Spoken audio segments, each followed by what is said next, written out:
देखी बिया बिना लड़का के एगो बाजी कैसे तरपत बिया आय अपन दुख छठी माई से कैसे हाथ जुड़ के विनती करके कहत बिया कि ये छठी माई एह बाजी के दुख कब सुनबू माई। दुआरा पर धई के दौड़ावा जो है देखना बजनिया रोवे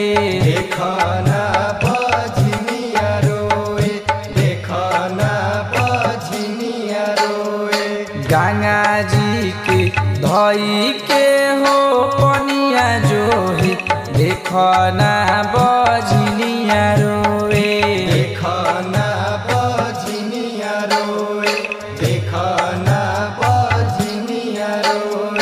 दुआरा पर धई के दौड़ावा जो है देखना बजनिया रोवे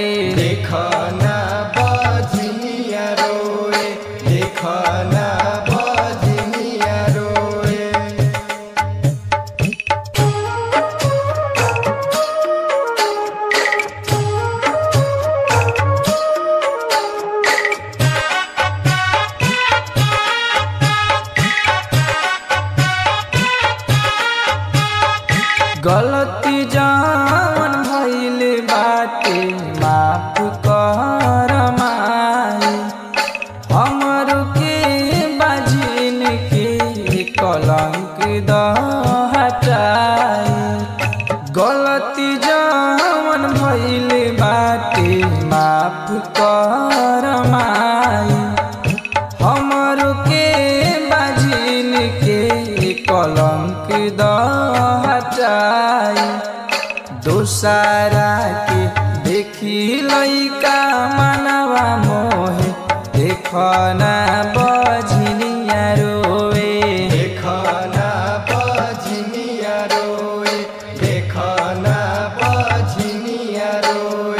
दुआरा पर धई के दौड़ावा जो है देखना बजनिया रोवे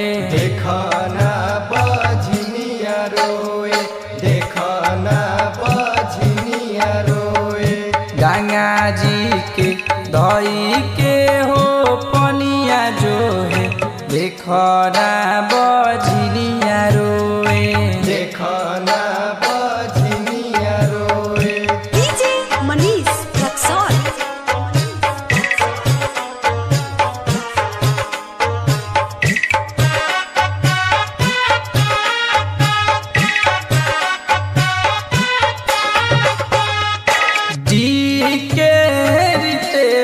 पर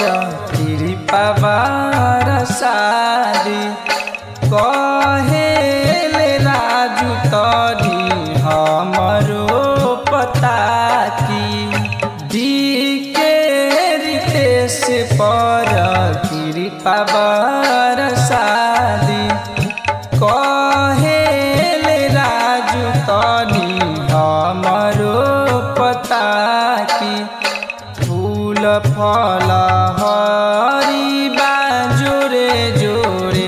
देखना बजनिया रोवे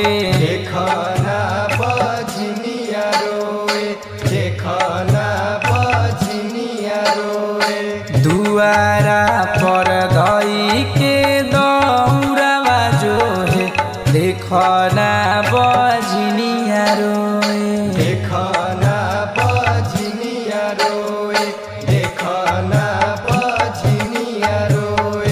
गंगा जी के धई के हो पनिया जो है देखना बजनिया रोवे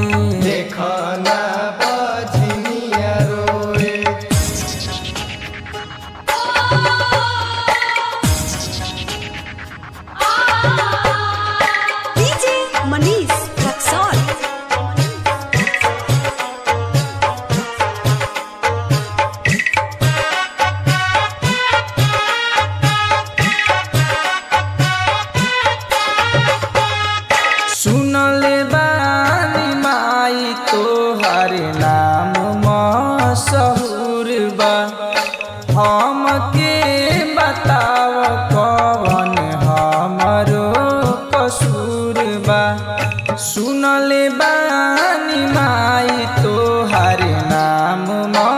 मशहूर बा हमके बताव कवन हमरो कसूर बा रहते बालक अइति हम गोरे गोरे देखना बजनिया रोवे देखना बजनिया रोवे देखना बजनिया रोवे दुआरा पर धई के दौड़ावा जो है देखना बजनिया रोवे देखना बजनिया रोवे देखना बजनिया रोवे गंगा जी के धई के हो पनिया जो है देखना बजनिया रोवे।